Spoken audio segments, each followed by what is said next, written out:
In the event that I put this on YouTube later, I am not a financial advisor. This is strictly for educational purposes only. Trading does have its risks, so please do your research before you engage in trading. Cool.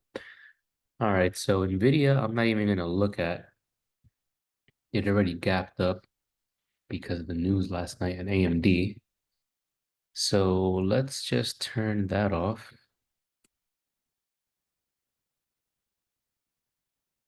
Tesla is, well, Tesla's already triggered, already hit target 2, I think, off the watch list. Let's see. So it's at pretty much 226.25 to ask.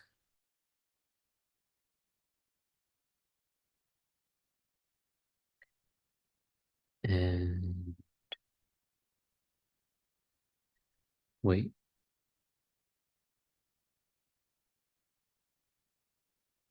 did I do my Tesla long targets? I definitely didn't do my Tesla long targets. Whoops. I did the short targets.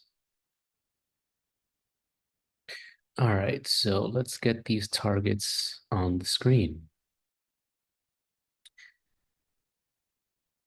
2, 4. All right, so that would be target 1, and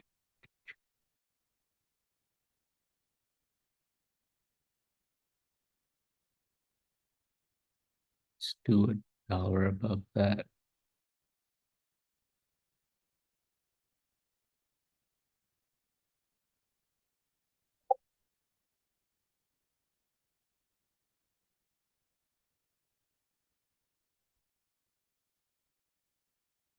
Yeah, that should line up with that BF, and then we'll have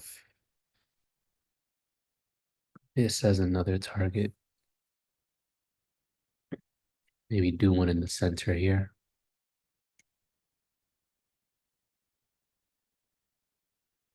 Cool. So we'll look at that to the long side for Tesla. And for the short side, we have, let's put this down there so I can look at this at the same time. Yeah, 218.89.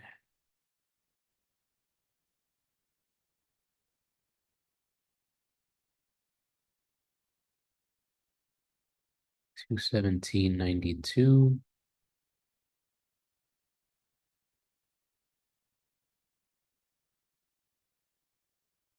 216.35.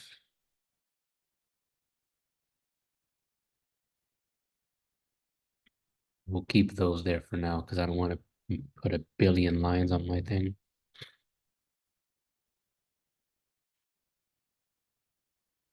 All right, let's see.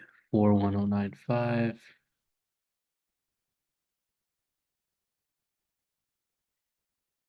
All right, let's see what today has in store. We got 40 seconds before the market opens, and I'm probably going to be defensive. I might not even trade at all today. I'll probably just watch for the first 30 minutes or an hour, and then I'll get off unless something very, very specific prints. We'll see.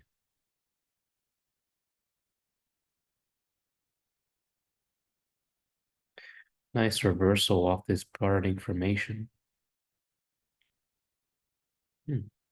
Would have been a nice 30 points.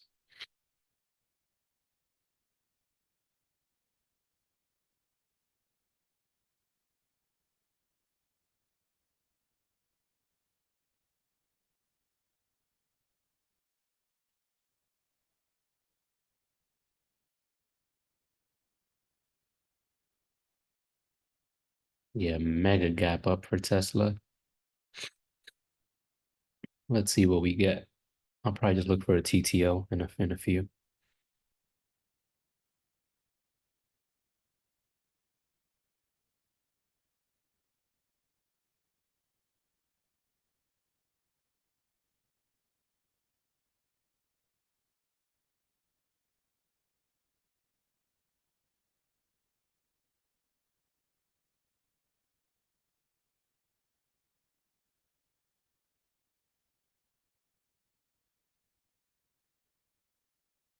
All right, everybody's favorite part about trading, when we wait and do nothing. And why are my candles glitching? What the heck is that? Huh, interesting. Maybe I have too many alerts on the screen.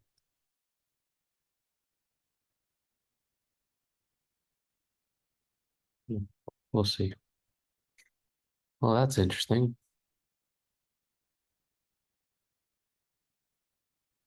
It looks like only Tesla's glitching, or this quadrant. Well, I guess we'll have a glitchy chart for this session. We'll see.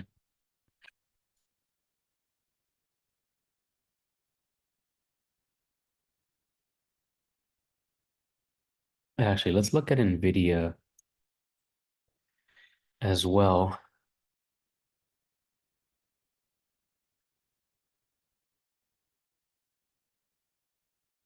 Tesla, straight heaven.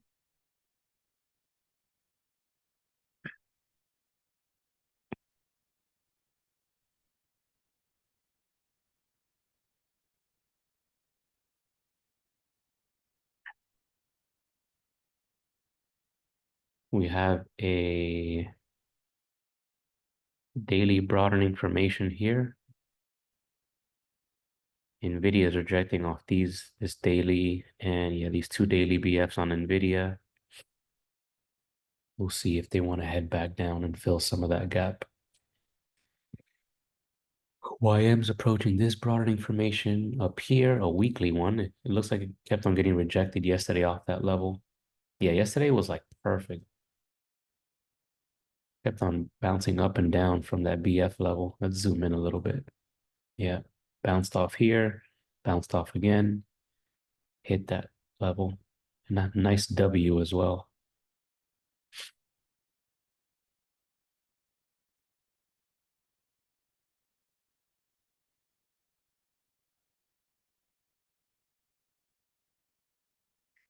If it isn't Mr. ES,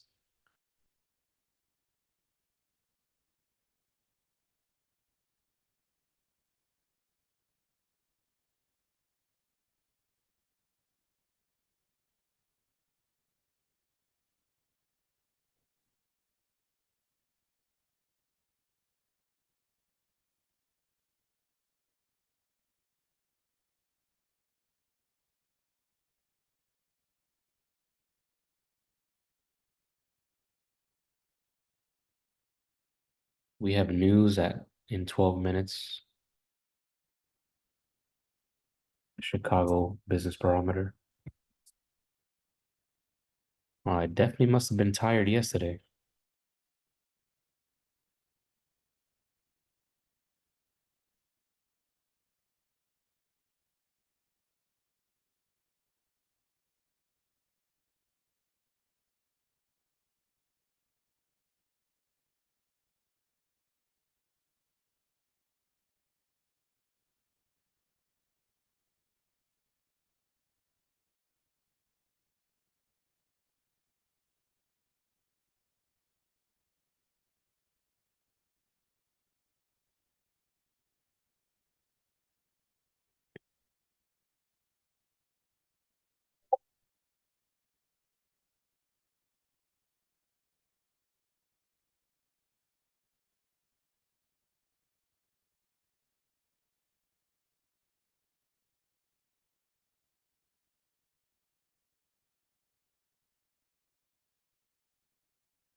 Hey, Wolf, if you can hear me,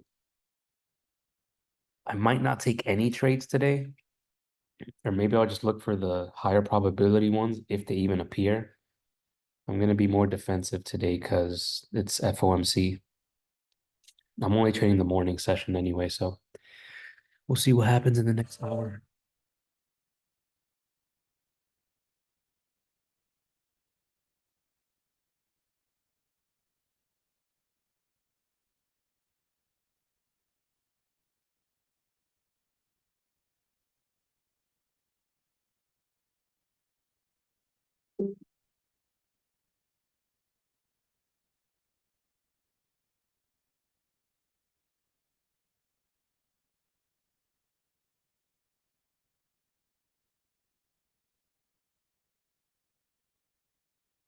A10, man. One thing that I'll mention, since somebody who's studying the strat as well asked me, in case you were wondering, if there's an inside bar, we never go long or short on inside bars.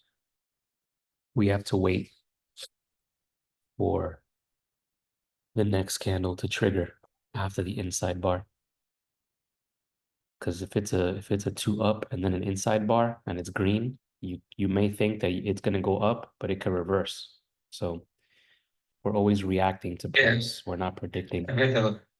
I learned that the hard way a couple of times, but about the reacting and not predicting. So I've gotten pretty used to using the one candles and just waiting for them to close and then taking the actionable off of it breaking the next candle breaking the higher low. But Mhm. yeah, I mean it's I don't think the stret's very hard. It's more of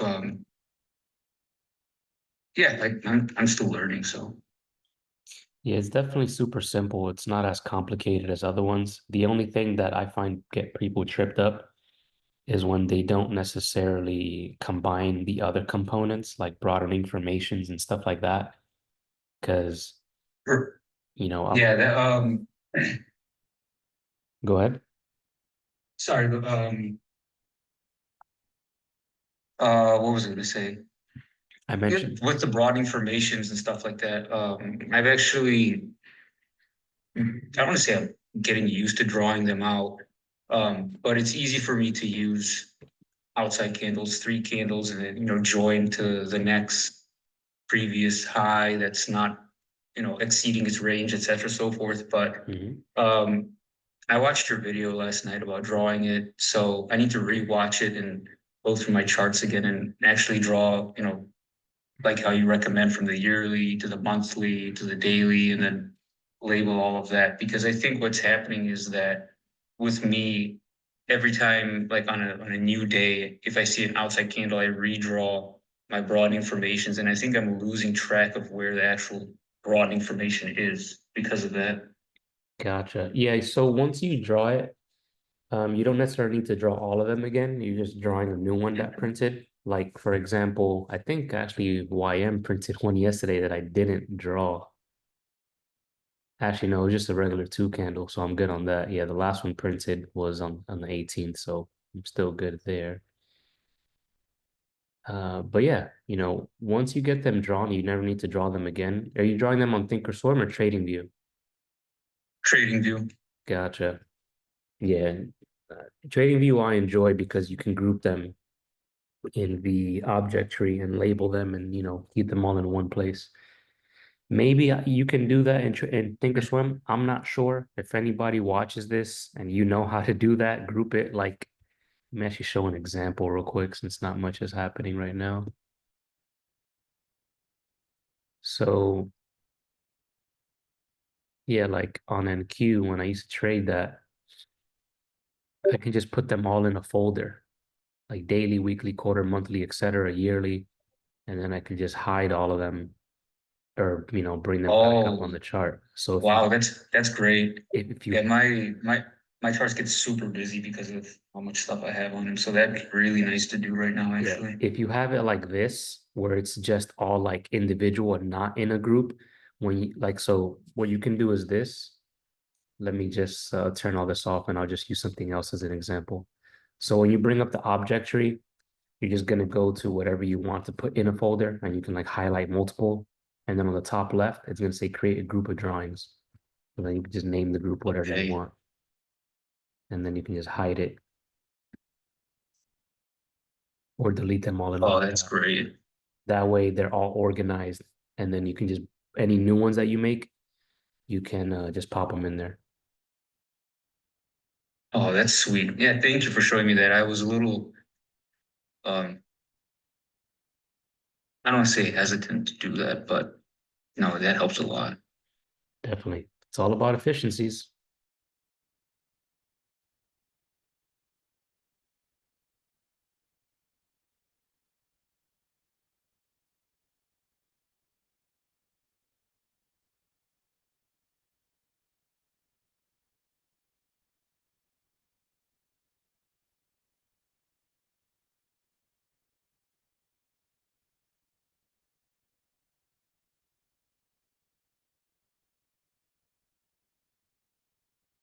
So if we look at NVIDIA here, if it does break high of day, based on what the BFs are telling us, it's going to want to head up to 115. But we will definitely see what happens. I think it's definitely already over its ATR.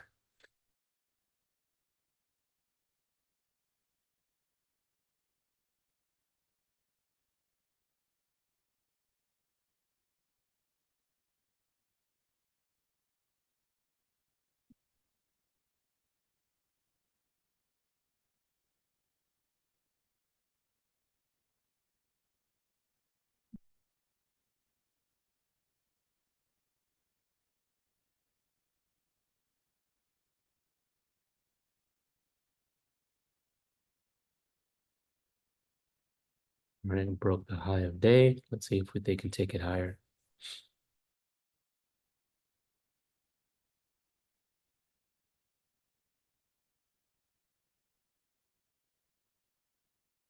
Hidden play setup on ES 5 minute. Let's see.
All right, we got news in 1 minute.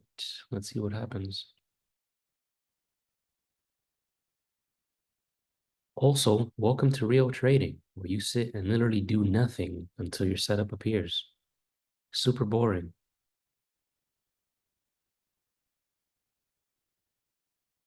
As a new trader, I feel this is the best example that is for someone who's new to trading.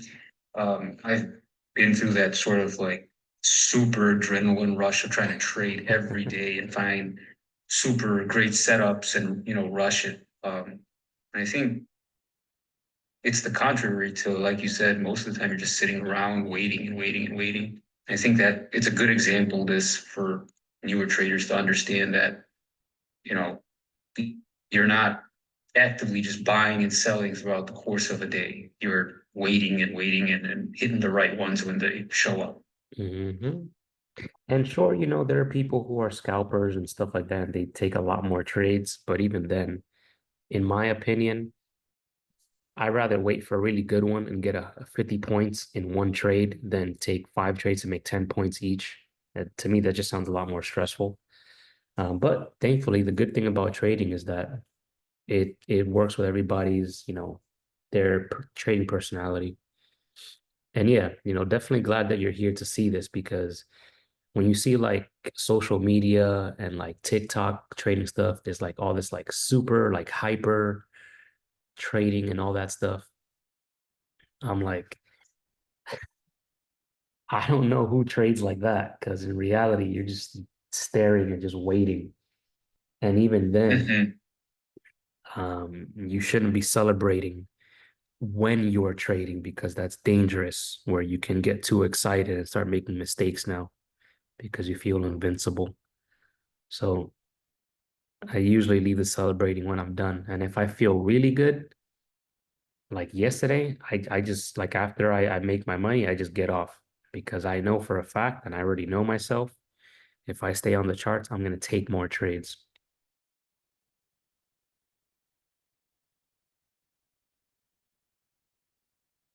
And That's that mental, sort of emotional awareness, yep, knowing when to stop.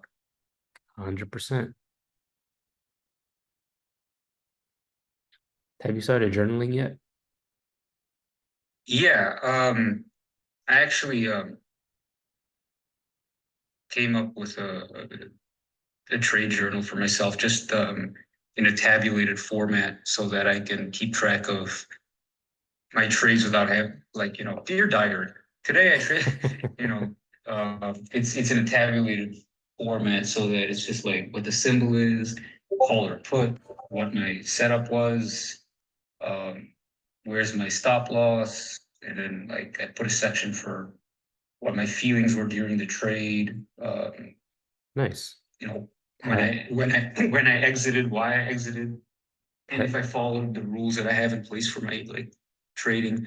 Did I wait for the candle to close? Did I wait for the level to be broken, stuff like that? And if I didn't follow my rules, why? Did I see a huge drop, or did I just want to take my profit and leave? Something like that. beautiful.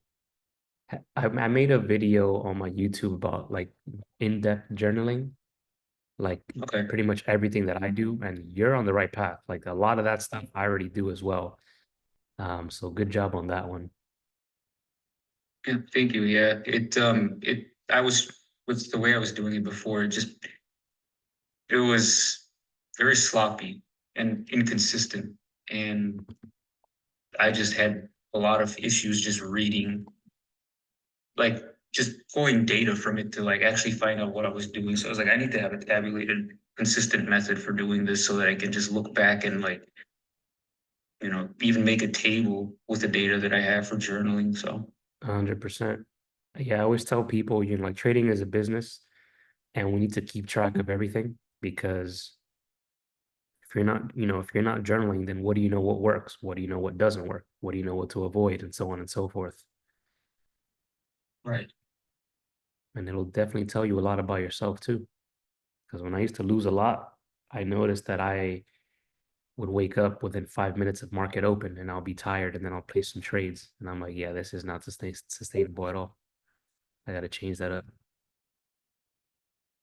Do you usually do charting the night prior to, or more like in the morning for when pre-market is going? Nah, I always do my watch list the day before. So like now that you're in the group, you'll see around like 6 to 7 p.m. Eastern. Around that time, I'll usually post a watch list. Just because, Okay. with the strat, we're using regular hours anyway, so we already have our setups. The next day is the execution. So, So uh, you don't have extended trading hours on your charts? yeah, with the strat, we don't use extended trading hours. It's only regular trading hours. Ooh, okay. That was a huge topic of question that I had. Um, Sarah, right? I mean, that's how I actually stumbled onto the strat. Everybody knows Sarah. So, Definitely. um, her mentioned, um, oh, I don't have extended trading hours activated on my charts. And it sort of got me thinking, like, well, what do you do when stuff gaps up and does all of that? So, um, I guess what is the reason you don't use extended hours? So, if I recall correctly, I think Rob mentioned, or maybe this is just my interpretation. He mentions that, we're trading the New York session, so it only makes sense to use those time frames and those candles. Not only that, if you want to, I guess, take it a step further, we're also targeting the New York algorithm, which is during 9:30 a.m. Eastern to 4 p.m. Eastern. So if I have like extended data like this, let's say I'm on this chart that I have down here, Yeah. This is like after hours, Asia, London session, stuff like that. So yeah, you can, if you trade regular stock, sure, you can paper trade and see how extended hours work for pre-market and stuff like that. Because even here, you could have taken the 2-1-2 down and you would have been up a good amount. However, the problem that happens if you're using extended hours when you're taking strat setups, like the 4 hour time frame, the candles print at 9:30 a.m. and 1:30 p.m. If you're using extended, it's going to print every 4 hours. So, midnight, 4 a.m., 8 a.m., 12 p.m., 4 p.m. So one, you're getting incorrect time flips and you're getting incorrect candles. Because let's say Okay. for the sake of the conversation, maybe I can find a live example here. This is NQ on the 4 hour. It's a 3-2-2. If I go to extended, it's a 2-2-2. Right, right. So you're getting incorrect candles and incorrect time flips. So the setups aren't even the same. Ah, okay. So that actually, what you said about extended hours being a different market that's trading makes total sense. So that's actually, that puts it into perspective. Definitely glad that helped. I know one of my mentors that taught me this. He of course trades regular trading hours, but since he's usually up like trading Asia and London session for futures, he'll still take strat setups, with extended. Me personally, I don't trade those sessions because I like sleeping. And if I don't sleep, Understood. if I don't Yeah. sleep properly, like it's gonna mess me up. Like sleep is huge for me personally. People who can like sleep 3-4 hours a day, shout out to them. It's not me. No, Good. I'm Excuse not me. about that life. I love my sleep as well. Definitely. So like even for crypto, I used to trade crypto a lot more, like crypto futures. But what Hmm. happened is that I'll wake up in the middle of the night to use the bathroom or something, and then I'll wake up and be like, oh, let me see what Bitcoin's doing. And then I won't go back to sleep for like an extra hour or two. And that messed me up. So I stopped.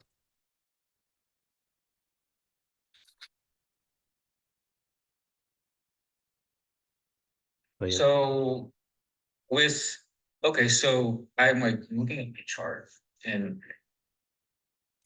so I took off extended trading hours, and this is, I guess, this was the biggest question I had had about the whole, um, using extended and regular trading hours. Like if I look on SPY right now, on my daily chart, well, maybe not daily, Well, let's yeah, look at daily four. doesn't matter because it's just a daily candle. Yeah. So on the 4 hour, there's a gap up from yesterday. Let's see. Yeah, we have the 3-1-2 up. Yeah, yeah, and then there's so that gap, I guess, what would your mindset be about that gap? Is that a gap that, you're looking for a reversal and then to fill back down?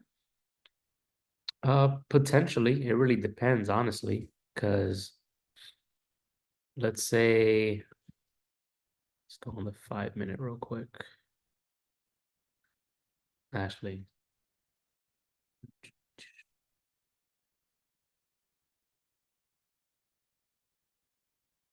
that's inside. There's no gap there. So on SPY, let me see if IWM has it so I can show you a better example of what I mean. So on IWM, I should go to RTY because I don't have my broader information drawn here. And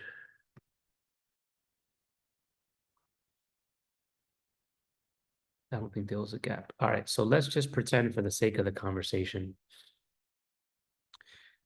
We have a gap here, of course, on SPY, as we can see on the 5 minute, 4 hour, whatever.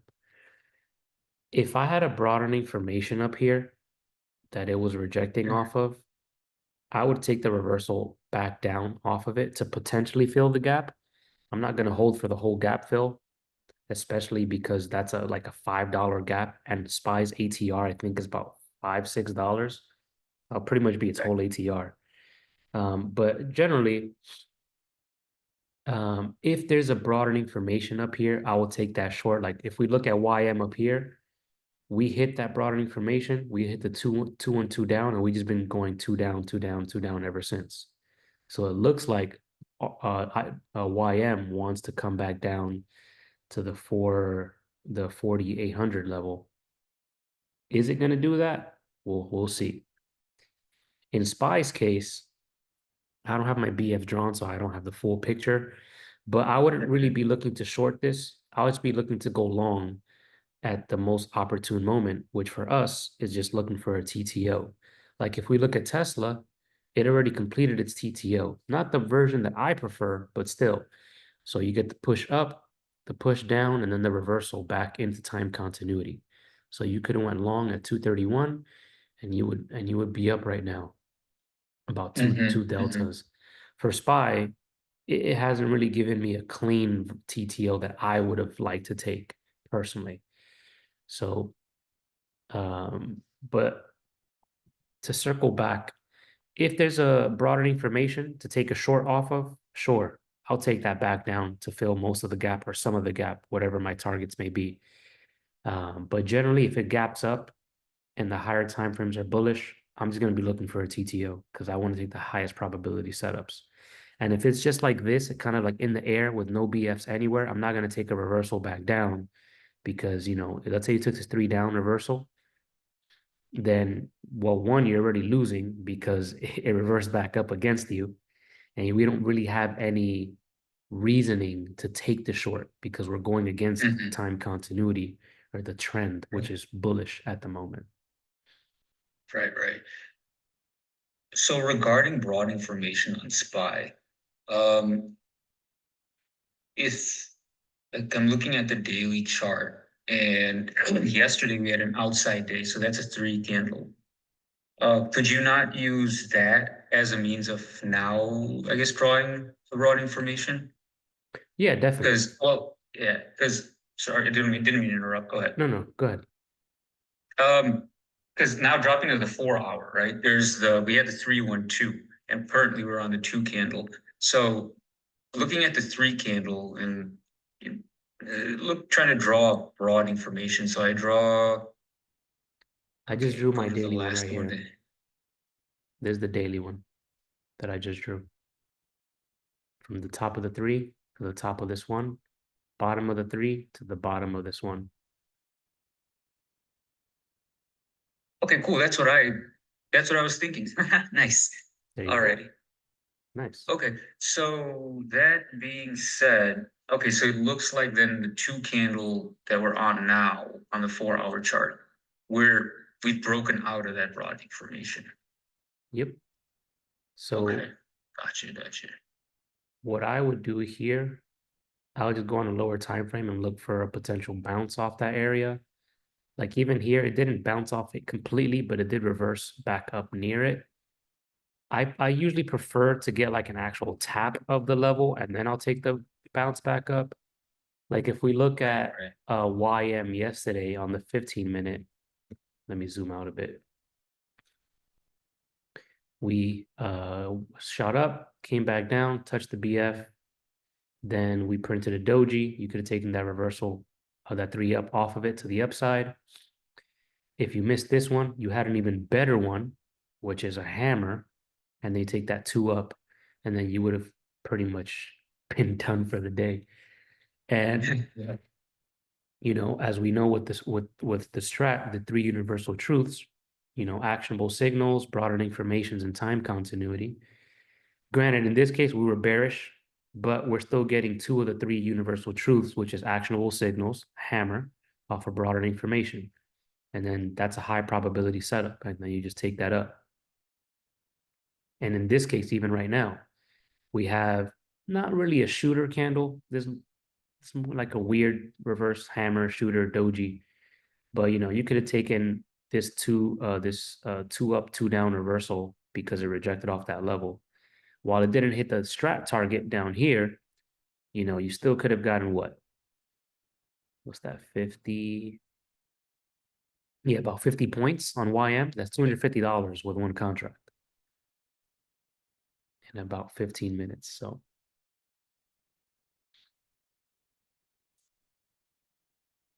in this case, I wouldn't take any trades until at least the 4 hour triggers because the daily is trading inside, which can signify chop. We go to the 4 hour, Mhm. same thing, inside bar. That's why I haven't done anything with YM yet. I'm just waiting.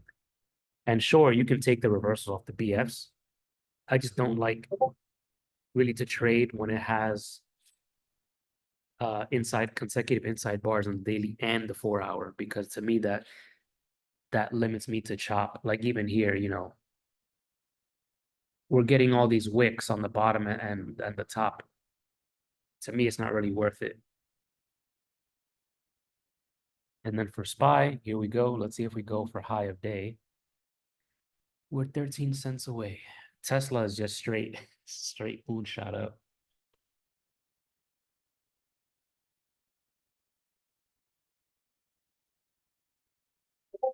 Elon tweet this morning or something. What did happen to Tesla? It I probably just I make jokes about Elon. Just because like man, anytime that guy tweets, Tesla just does something, you know? definitely probably um Tesla just likes to have so I've been trading Tesla for a long time now. That's why I always advocate to like master one or two stocks so you can know exactly what they do. And Tesla almost always or almost every week, there's one day that it has a really big move, either up or down. And then 2 out of the 3 days, it's going to print three candles on the 4 hour. And then one day just doesn't really do much. So, if you're going to trade SPY, definitely master it. That way you know what to expect per se. I don't really trade indices anymore for options like SPY, IWM, stuff like that. I just trade Tesla and Nvidia, and that's basically it. I'll sell premium when I'm swing trading on other stocks, but I don't really alert those in the watch list just because it just might be a one-off.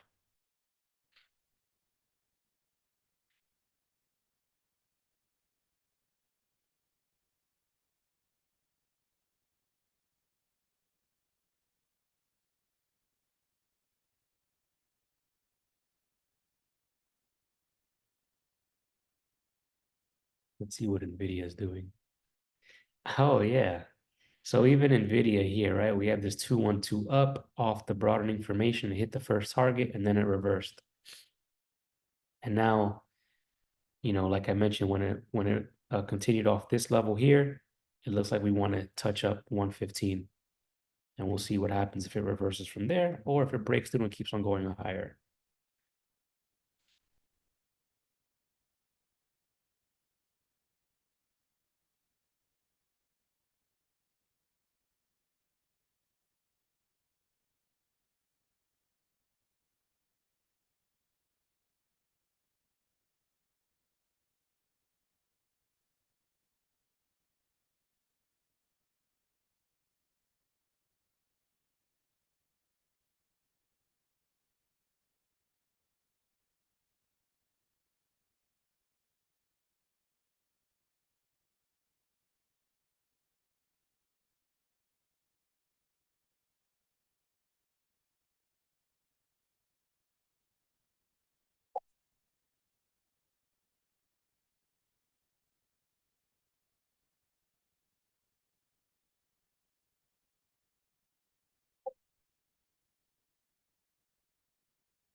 Nvidia hit that BF target.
Man, rest in peace to the Nvidia bears who were shorting this and who had puts at close yesterday.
Ah, the man himself.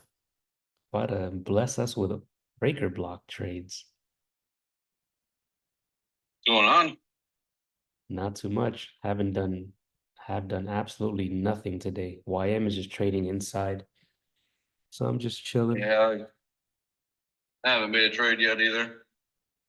And Tesla and Nvidia gapped up. So I'm like, all right, oh, there goes that.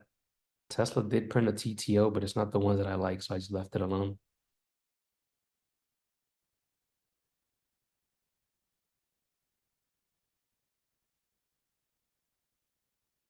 For definitely a good day, probably to do absolutely nothing and just relax. Exactly. Rick, I don't have any videos how to play gaps because I don't trade gaps.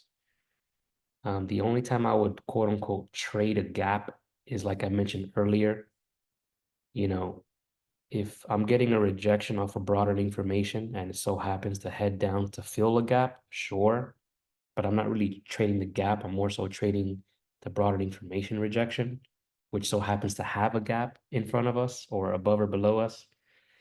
So that's how I would trade it personally. And my personal opinion, I wouldn't necessarily like, trust me, when I first started, people like, oh yeah, gap. King, you remember what that percentage was? It's like gaps get filled like within 2 or 3 days of blah blah blah or something like that. I forgot what it was. Yeah, I remember something like that too, but I don't remember what it is anymore. I just mark my gaps. You got significant ones, and I just treat it as like a magnet. Yeah, exactly. It's It's just like icing on the cake, but I'm not gonna use the gap as like confluence to like, bring my bias like, oh my God, there's a gap. It has to go back down. I'm like every especially time. with futures where every tick count. So you Hmm. can't Every time people if tell you're me, playing like SPY or something like that, you know, long dated contracts that would work out better playing gaps. I think definitely. And that setup better be high probability because when people talk to me about gaps getting filled, I just show them the NVIDIA chart.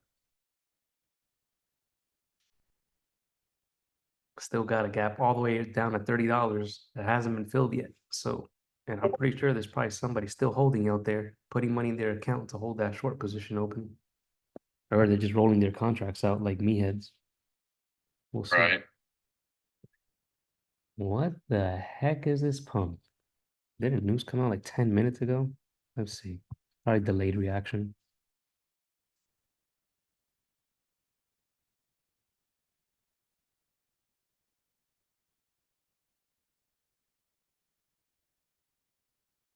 Home sales at 10 a.m. Well, I guess it just came later, the reaction to it. All right, back to heaven it is. Tesla might print another TTO here. Let's see. A nice one too.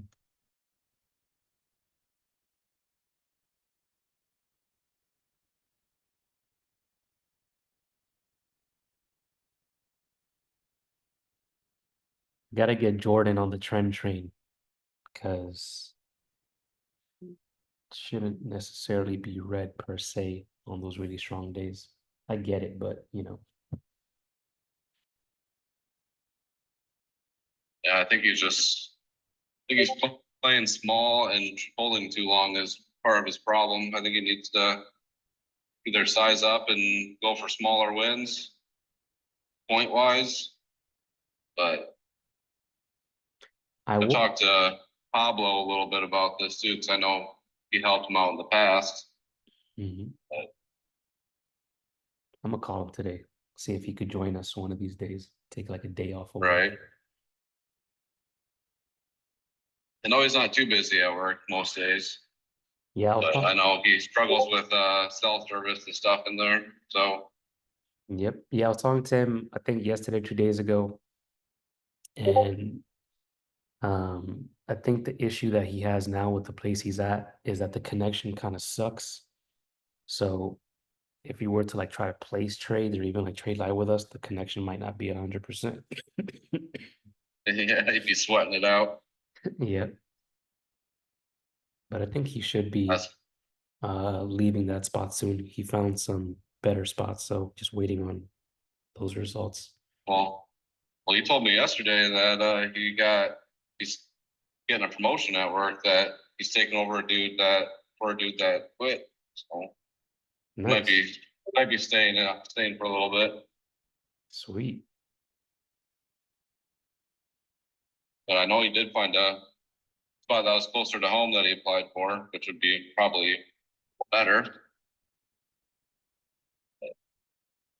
We'll see. Yeah, I'm sure he'll do great in the new place. I always told him like when we were talking, him being in the tech field, his social skills will take him pretty far since a lot of people, well, let me not say a lot of people since I'm not in that industry, but from what I've been told, a lot of people in IT don't have the best communication or social skills. So shit, I'll say it to this day, Pablo was the best manager I ever had when we worked at AT&T together. So, and he's always been really good Well, at definitely. communicating and stuff like that. So I'm sure he'll go super far in that industry. Yeah, I told him back when he was applying for jobs, I was like, and they just need to get you in for an interview. I think what if you get a chance to interview with someone, I mean, you can talk yourself up. I mean, you're a good communicator that you're gonna sell yourself pretty good, I think. 100%. Oh,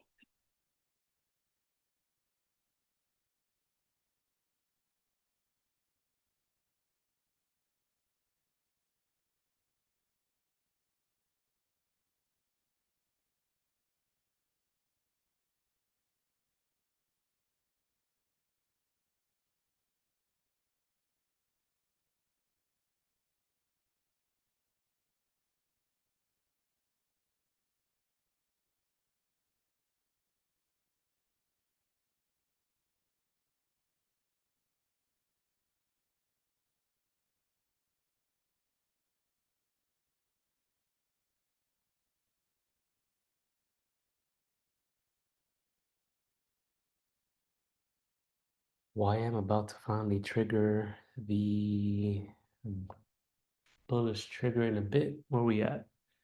15 points away. yeah, they're just gonna melt this thing up slowly all day or at least all morning, I bet. Yeah, if we break this, we're definitely gonna go for 41,200. 14 ticks away. You know you want it. Just do it. It's right there.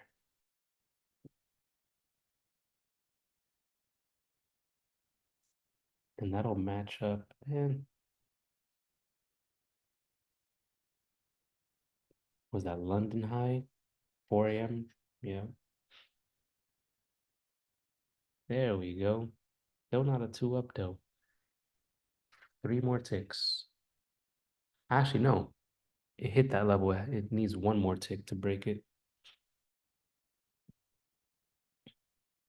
Hey Rick, with XLK, Nvidia, and Apple, when they gapped up, you can look for TTOs to get in besides the broader informations, because you don't want to let the gap be kind of cloud your judgment while you're only looking for shorts when you should be looking for longs as well. Because even here on Apple, you get a nice TTO, the 312 up, and you would have been long once it broke 222 basically, and aiming for the day's high, which it already hit, and now it's going up even higher than that. So when there's a gap up, you should be looking for TTOs. Sure, you can look for rejections off of broader informations, but again, don't be short biased because there's a gap down or bullish bias because there's a gap up. You still want to be trading with the trend when you're using the strat as the higher probability setups.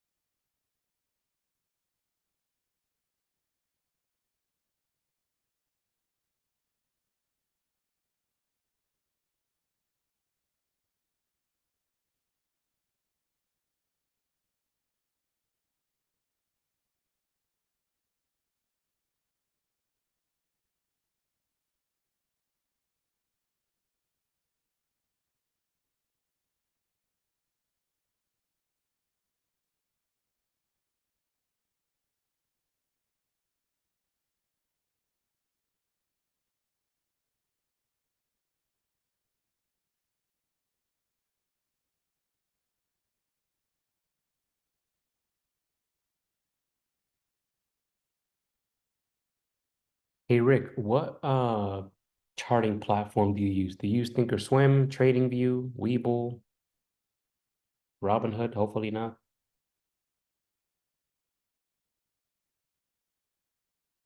TradingView? Gotcha.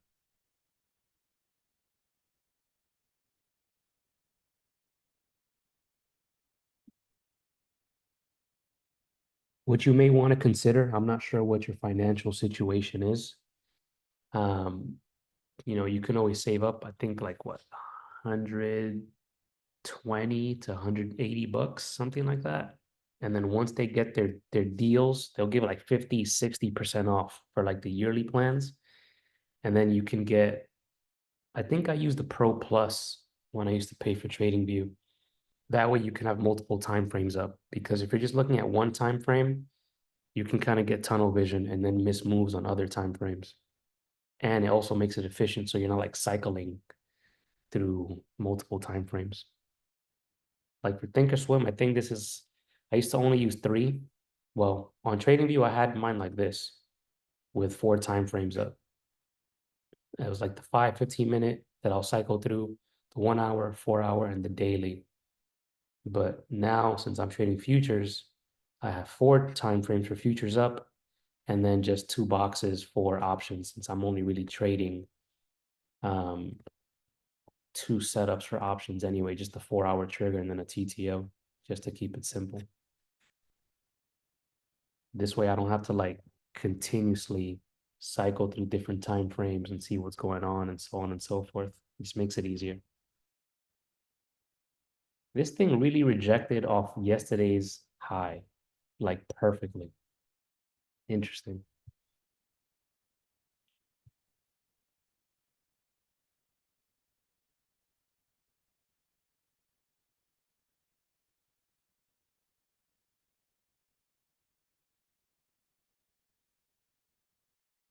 Hidden play on NQ 5 minute or MNQ.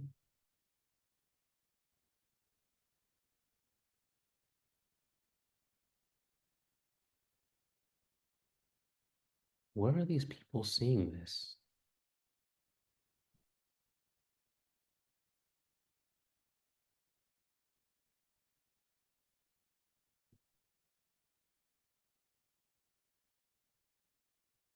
Ten oh five, 10:10.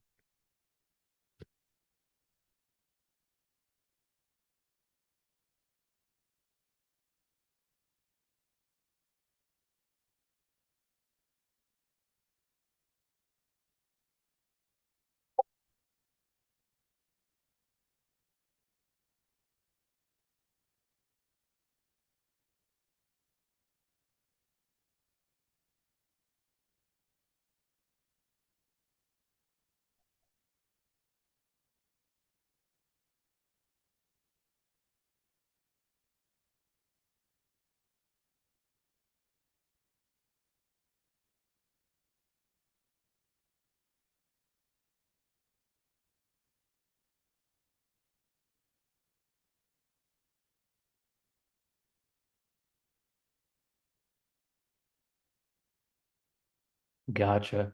Yeah, one thing that I'll say, Rick, if you're relatively new to trading, in my opinion, I find it easy to stick with two tickers maximum because, trying to look at three or four tickers at the same time can get really convoluted, and you want to just make it as simple as you can. Like I only trade two things a day, YM, and then I'll choose either Tesla or Nvidia, whichever one for options. If I try to trade anything more than that, my brain just gets mushy and I don't know what's going on anymore because so many alerts are going off and so many setups and all that other good stuff. So that's what works for me. There are people who can trade a million tickers. I'm just not one of them. Just gotta, figure that out on for yourself, see what works. Or you could just trade one thing. I have some students who they only trade IWM and that's it, and that works for them.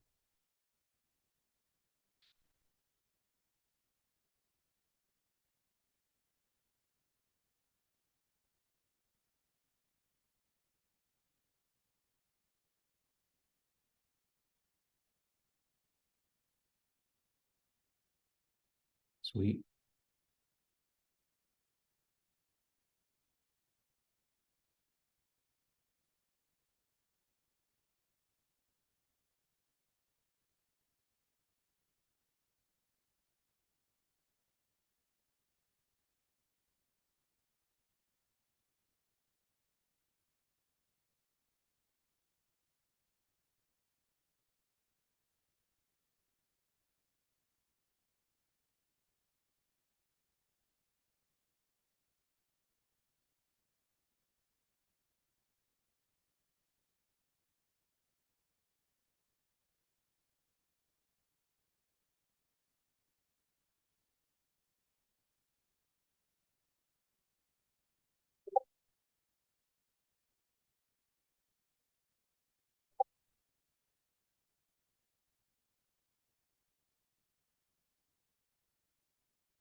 Don't leave me behind, Tesla.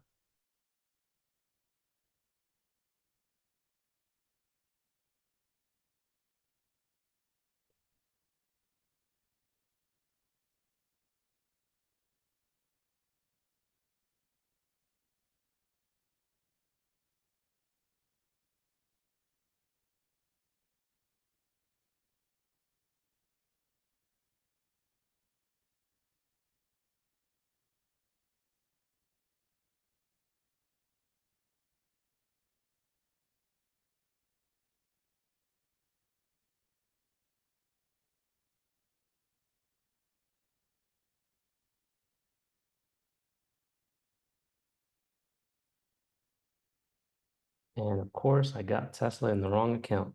Classic.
A TTO on Nvidia? Well, this is Tesla that I got in on. My stop loss is at 230.15 for the contract I just got in. I'm down about 10%. We'll see.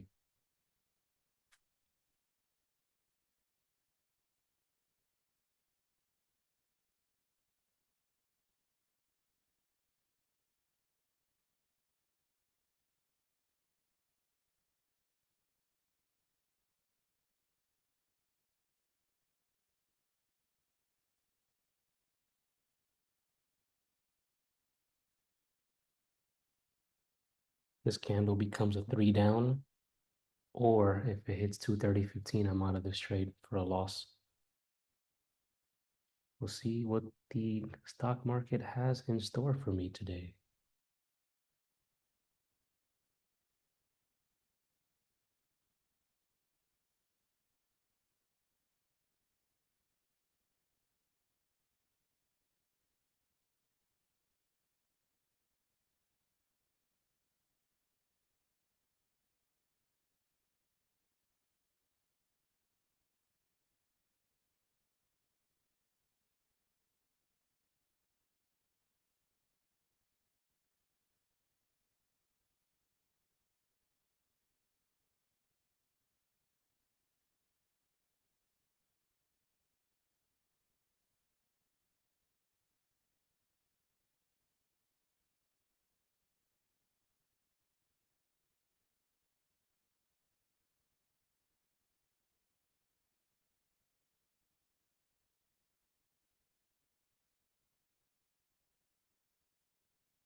Oh, nice. YM triggered.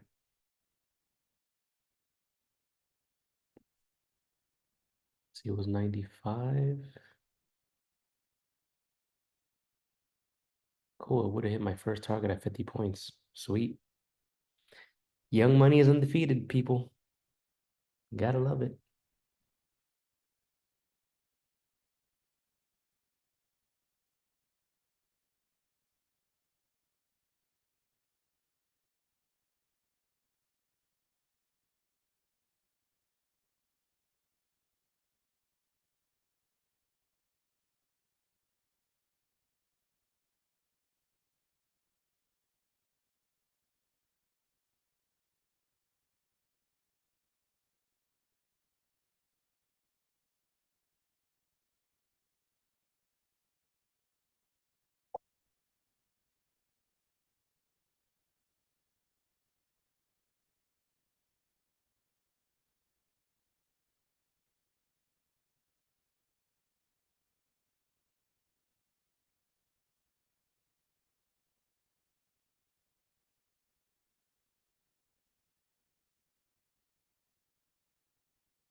Excuse me.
If this candle on Tesla closes as a hammer, probably going to be a W back up.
we're getting a kid in play setup on YM's 30-minute chart. May look to go short if the next 30-minute candle breaks this low. Have a stop at the body up here. Small position size though, nothing too crazy. I'll probably use MYM since I don't want to take what's that, 30, like a 50-point loss on one YM. It's not too bad.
Finally, target one hit on Tesla. My stop is at break even for the contract since I only got one. My next target be here.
And got stopped out at slightly above break even for that Tesla trade.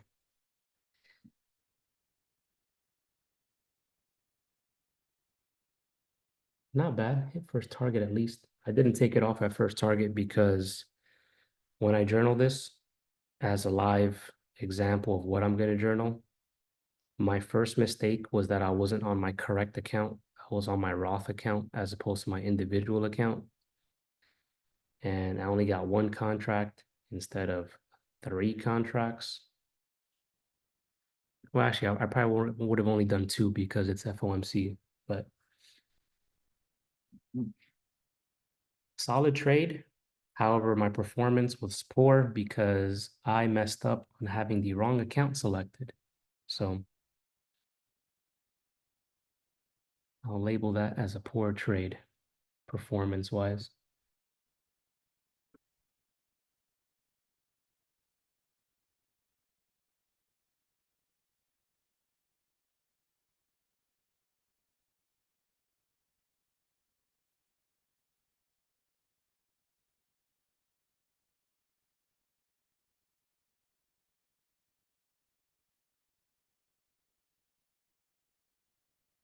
But yeah, Rick, I'm not sure if you're still here or if you're still looking at my screen. Generally, we had another TTO pull back here and then reversal back up. However, this one just kind of chopped around for a while. So that chop killed a lot of the contract. Even after hit target one, it was, what was it? I think the contract hit a peak of like 12%. But because it was chopping, the data was taking some premium away, which is a little annoying, but it is what it is. We'll get the next one. That's all that really matters. Ah, the man himself. Hey, what's going on? Just popping in to see what's going on. Not too much. Didn't trade YM today since didn't really want to trade anything, honestly. I just took a Tesla trade. Hit the first target and then it came back and stopped me out at break even. And I was letting Rick and Tan know that I'm gonna label that journal entry as a poor trade, even though I did make some baby money off it, because I was on the wrong account. I was in my Roth as opposed to my individual account. And I wasn't properly focused. I took 2 small MYM trades this morning. One was a 2-2 rev off of the extended hours. Then one was a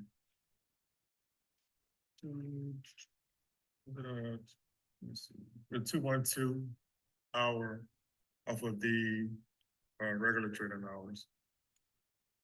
So both I took to the Oh, nice, a 3-1-2 up. That was a candle, good one. candle target entry, but the next candle over for my exit. Just testing out those because I haven't strated the futures. So I'm just seeing how that plays out. I've watched your YouTube videos and talked with Brown about it. Also, Nice. just getting a different perspective on it. Yeah, initially I was looking to go long as soon as it broke above the 4-hour level, which was 41.095, and it hit the first target at 50 points before it reversed back down on that big drop. And then where was it? I think it was on the 5-minute. It just did a 3-1-2 up, which I'll bring back in a bit. So let's see. What I'm actually trying to do, since haven't really traded strap with the futures, is just limit my entry time frames to the 30-minute and above. And normally when I spread, I only take 2-1-2, 3-1-2 entries or reverses off of a hammer or a shooter as far as the 2-2 rev. Definitely solid. Yeah, for the strat, that's good because I'm sure you've seen me say it. Like, I'm super picky on the trades that I take as well. You don't just want to take any strat trade, right? Because futures, it's not as forgiving as options because that stop loss could be like 40, 50 points.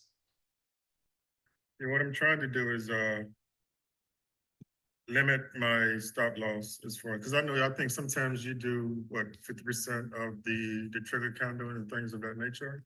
Yeah, for example, like you can see my chart, right? Yeah, yes, yeah. Actually, let me go on TradingView, even though the date is delayed, but it'll show the candle that I want to see. Just it's easier for me to show it. So looking at, let's get rid of this. So looking at this 2-1-2 up that just happened here on YM, and even the one off this hammer before it triggered long on the 4-hour, which I wouldn't have taken because the 4-hour didn't trigger, but I would have taken this one there, which is pretty much the candle that's playing out right now on the delayed one. So I would have entered in here. The specific setup, instead of having my stop at the bottom of the one candle, that's a 73-point stop. I'm not going to take that personally. So, just use 50% of the one candle. So my stop loss, whoops, that's what, 74, which is there. So yeah, 37-point stop loss. First target would have been either the body or the wick, whichever one you want, which had already hit that target. And I think, yeah, we made high of day as well. So that would have been a pretty nice trade. The risk reward was close to 1-to-1, but even then, you have that time frames in your favor, and it did a 3-1-2 reversal off of broadened information. So you have everything for you strat wise for that trade. Yeah, it's true. What I did started yesterday when I realized I was going to do was just I made a quadrant off of a fib. So I got like in addition to the 50, I got the 25 and the 75, or 0.25, 0.75. And I've been toying around with either doing like a quarter percentage for a stop loss off of the trigger candle just to see how it plays out because sometimes the 50% trigger is too much for me. So I'm playing with the quarter to see how that plays out. Yeah, like only specific trades, I'll take the 50% of the previous candle. Like this one I'll do because 37 points is within my risk tolerance. I don't really like taking anything more than 50 points. And if I do, I'm going to size way down to make up for the bigger dollar loss. Let me go back to TradingView. Oh, whoops, wrong tool. So, even here, like you can use the trigger candle as your stop too. I don't like using it too much depending on the setup because, 17-point stop, it can like come back, wick you out and then keep on going up. So 50% usually works well. I'm actually going to back test at 25 or 30% of the candle, the previous candle, and see how that works. Because if it works better, then I'll just use that to, I didn't even think about doing it in the thirds. I was just thinking quarters, but 30% is probably a good margin of error as opposed to the 25%, depending on the size of the candle. Definitely. I'll say some homework for you for the not the afternoon, what am I saying? For the weekend or whenever you have time. Spend like an hour looking at different setups that you would take and use like 25 or 30% and then see which one gives the best return in the sense of which one gets stopped out the least. And then you can use that to determine what works best for you. Hmm. Cool. I became a student today. I'm gonna check that 30% out and the 25 myself.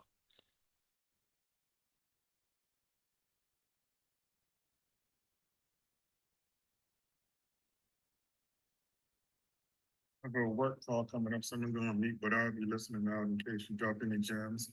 Sounds good. I recorded this session. I'm gonna post it on my YouTube. Probably later or tomorrow. I'm doing a trade Okay. recap at 7 p.m., but I recorded this whole session, so we talk about some things strat-wise early in the video. So I'm gonna stick around for like 12 more minutes because I don't really care to trade anymore today. I just took one trade on Tesla and that's it. And Okay, no I problem. like to be a lot more defensive and or just not trade at all really on FOMC days. Yeah, we do have power coming up later on this afternoon. Yep. All righty, but I'll be in the room until noon, well, I guess 11:30 until you get on. Yep. Did you right. since we last spoke, how have things been going for you? It's been going pretty good. I slowed down. I try not to get into the hungries too much. Yeah. Because I guess a lot of times I was trying to not play catch up, but looking at some of the posts and thinking, okay, well, why am I not there? Then I have to realize I'm in my own race. So I reverted back to that one picture from the Olympics that was in Brazil when old boy was looking at Phelps as Yep. opposed to looking forward in his lane when they were swimming.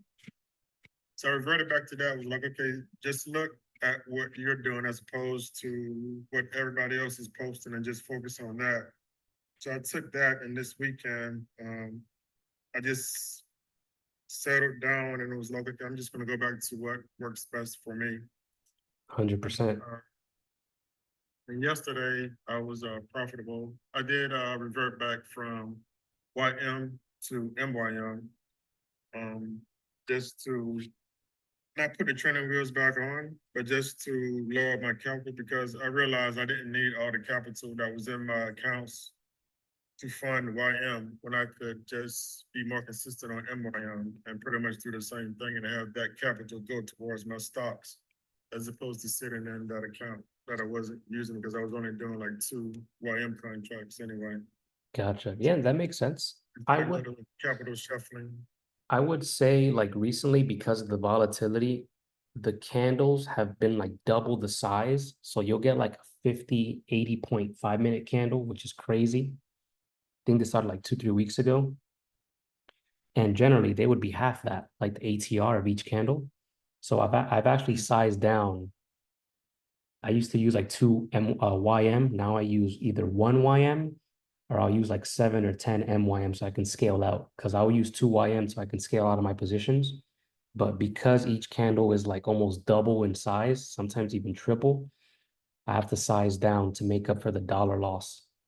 But, using MYM to be able to scale out as opposed to just the 1 YM contract. Sometimes I'll shuffle between the two depending what the setup is.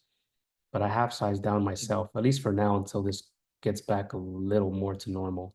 If not, then I'll just use MYM until I create an even bigger buffer in my account to make, to use 2 YM with the bigger ranges. Yeah, I realized I was just, I guess I was trying to not do too much, but I guess I was trying to do too much. I was comfortable because I started off with MIM and I guess I let the outside influences lure me to go YM with the big boys. And I was holding my own, but something happened, I guess, when we were speaking that led up to me reaching out. So I was like, let me just go back to my comfort zone. I know that I can easily scale and work on my scaling with MYM as opposed to YM. So it benefits me in that regards as well. 100%. That's why usually I'm a big advocate, like with everybody that I work with and like students, I always tell them like one of the rules that I instill upon them is that when they are trading, only they are trading, not them in the group, not them and their friends and stuff like that, because you don't want to get that distraction, right? Like even for me, I rarely live trade. I might do some live trades, like maybe one more tomorrow and maybe another one next week, but I don't like doing it too much because I like to be focused. And as you know, I tend to talk a lot. So when I'm talking to you guys a lot, it kind of distracts me from what I'm looking at, which is not anybody's fault but mine. Um, and again, I love talking to you guys and answering your questions and giving you insight. But just for what works best for me is like when I trade by myself. So I also like to instill that into others. And then once, you're done trading, then we can all like, hang out and talk and stuff like that, since we don't need to focus as much anymore. Um, Granted, it's been easier for me since I support so many groups, like besides mine, what is this? Mine, Hungry's, Trusts, or about 7 other groups that I support. So it's gotten easier for me to like kind of trade and like multitask in the groups of people who like reach out to me. But like live trading like this, it distracts me the most. So I tend to not do it that often, but I figured I would just jump on here and there, and then we can talk like this.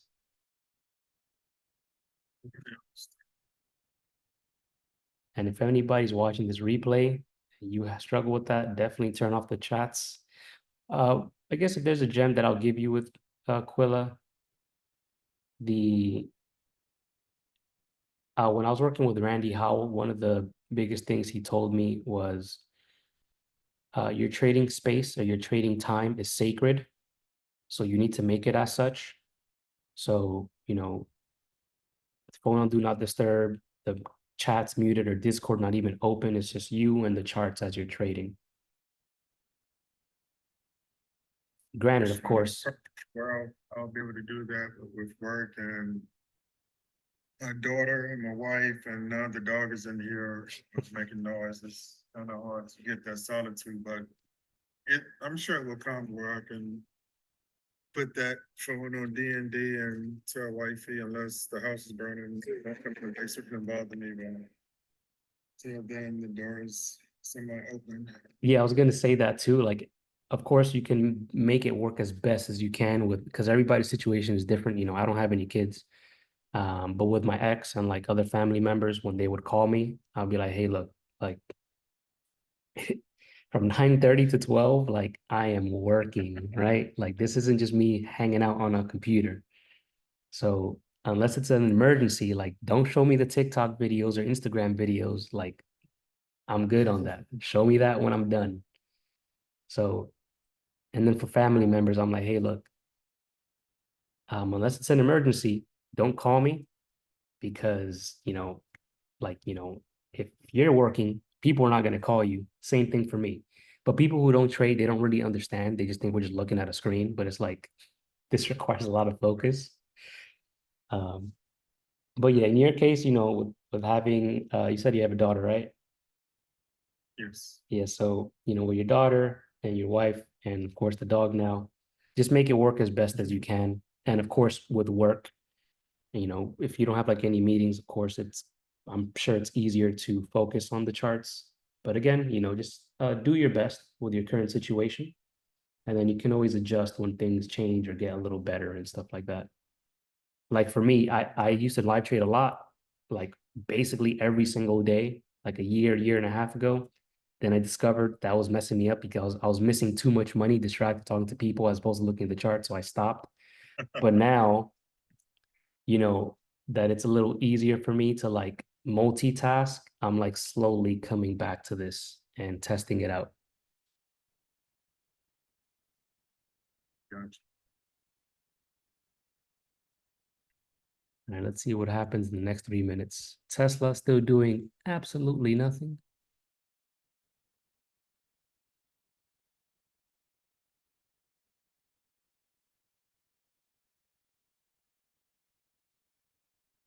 Just triggered a 2-on-2 up.